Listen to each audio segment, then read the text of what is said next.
from 1988.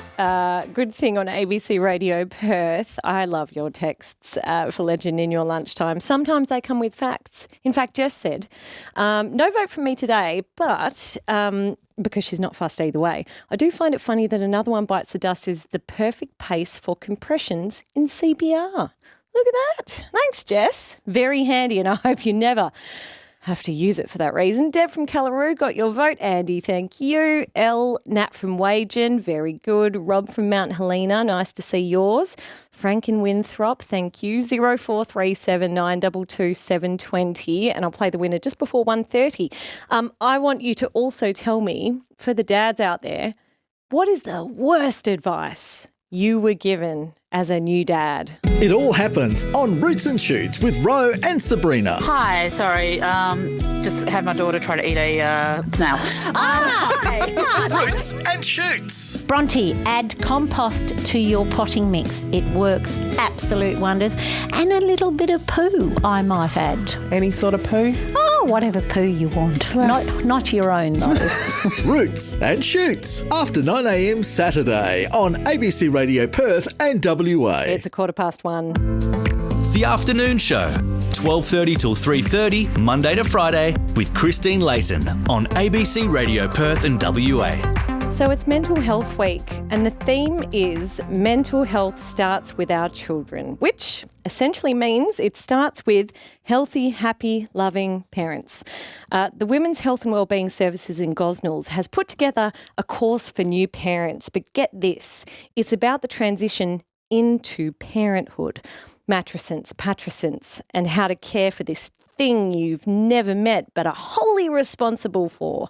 But they've also started up a men's perinatal course, which I think is pretty awesome. So I've got Emma Basc, the CEO of Gosnells Women's Health and Wellbeing Services, in the studios. Hello, Emma. Hello, thank you so much for having me today. Now, you probably would have heard some of the things new dads have been told. What's some of the worst advice that's been handed to them?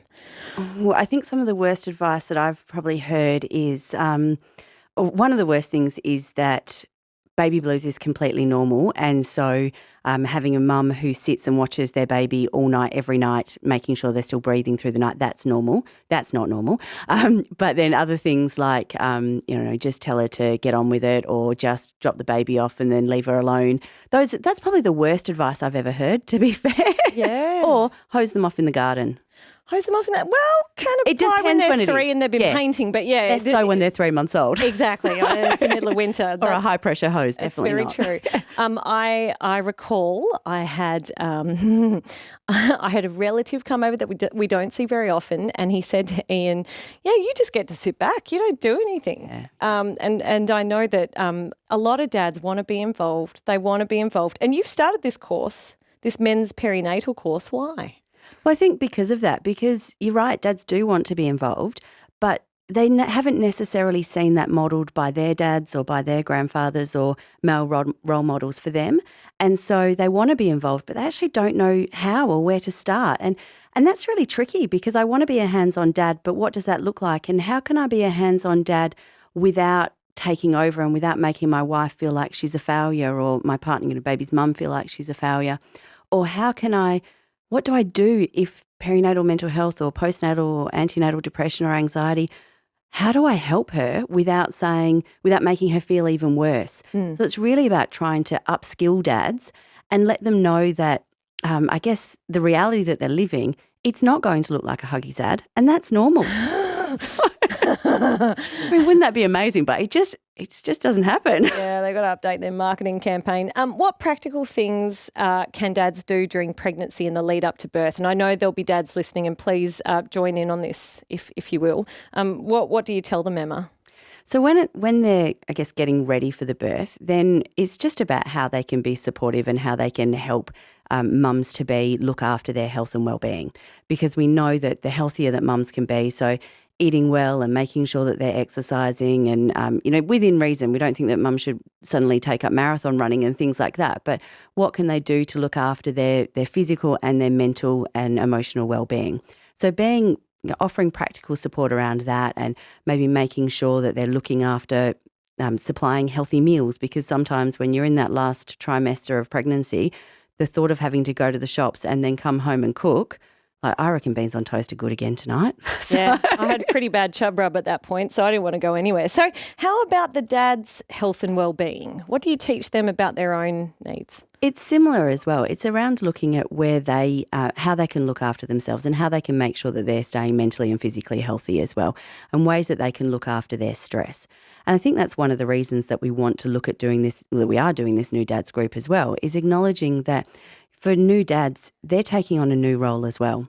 And, and they're doing this in a time that's, they're just often out of their comfort zone, and they're going home and they want to be the best dad they can be, but they don't know what that looks like. And they, all the time there's kind of these things that I should be doing more, but am I doing enough? And how they can balance that role of often working full time, and while they're at work, stressing about how mum's at home, how she's going with the baby, feeling like they're missing out on seeing their baby through the day. And some of our FIFO dads who are perhaps away for 2, 3, 4, 6 weeks at a time, and they're missing out on some of those milestones as well.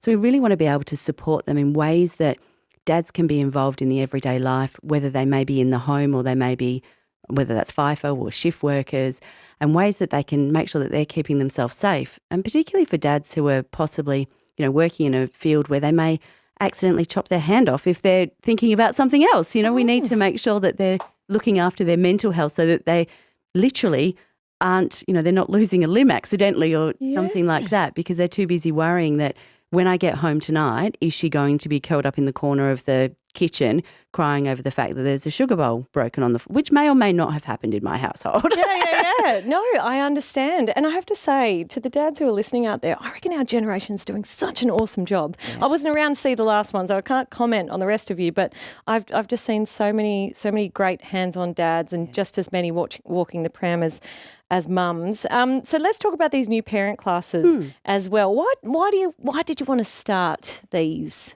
So I was thinking about that on the drive in, and I guess one of the things I noticed is seeing a couple of dads comment actually, and it was a new dad who's in his late 20s, and their baby was 2 or 3 days old, and he just went, "They let me leave the hospital with her." You do feel like that. You feel like you're stealing something. But what? I'm not qualified. And now it's all on us. And I've got to put her in the car seat for the first time, and she's swaddled, and they've told me that it's important to swaddle a baby. Now, do I take her out of the swaddle to put her in the car seat to get her home? I don't want to drop her. I don't want to drop her. And I don't want to drive over 20 Ks, because if I go around a corner too quickly, is she going to come out of the car seat? Yeah. And so all of those things, and it just really, my children are a little bit older now, but it just took me back to those, those very first early days of going, yeah, you're right. We're not qualified for parenting.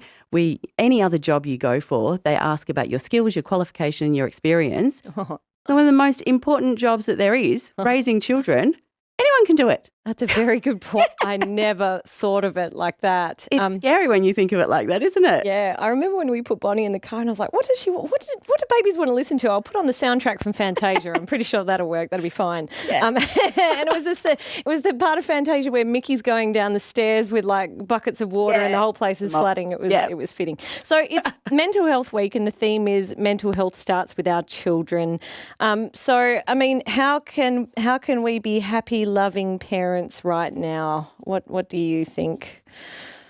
Look, I think as far as being happy, loving parents is really about actually just finding micro moments of connection with our children. And, that can happen at any time of any day, but really put your phone down for a minute, look your children in the eye, and actually have that moment of connection with them. When they're telling you about their day, actually stop and listen to them about their day. If they're overwhelmed by something, hear and feel that overwhelm. Don't tell them that we need to, you'll be fine. It's good. You're a big girl now. You're a big boy now. Actually let them feel that, and tell them that it's okay to be stressed and overwhelmed, and then give them some strategies to be able to breathe through that. I'd love to bring in Marco from Jundana, who is a father of 2 kids. Hello, Marco. Hi, how are you going? Good. What would you like to say to Emma and I? What do you want to add? Well, you're doing classes, are you, for parents, expecting parents? That's right, yes. Okay, one thing that it didn't prepare me for was at the moment of birth, when the baby's in the birth canal and comes out, is born, of all the fluid, blood, amniotic fluid, it just came Gushing. gushing out of my wife, and I thought she was dead right there and then. Yeah. And we'd been to classes, we'd seen the videos, And no one I said. just don't understand why. It's pretty graphic, but why something like that, which is going to happen to most natural births, is not talked about. It's so important. And for a couple of minutes there, I was just, oh my God, what's happened? You poor thing, Marco. We have fluids pouring out of us all the time, so it's not as big a deal. But I absolutely see what you're saying. It's a good point, Marco. And will you include that in your classes, Emma? Well, I'll definitely pass that on to the facilitators to make sure they do actually talk about the realities of the expectation of birth. So, yeah, definitely. Great point. Yeah. Oh, this has been a really robust discussion. I'm glad that you're holding these classes. If people want to sign up, where do they go? If they're in the Gosnells area? Well, they don't even have to be in the Gosnells area. They just need to. So our Preparing for Parenthood class, which is for the third trimester of pregnancy, to prepare them for that fourth trimester, that's being held at our Gosnells office, and they can find out through whws.org.au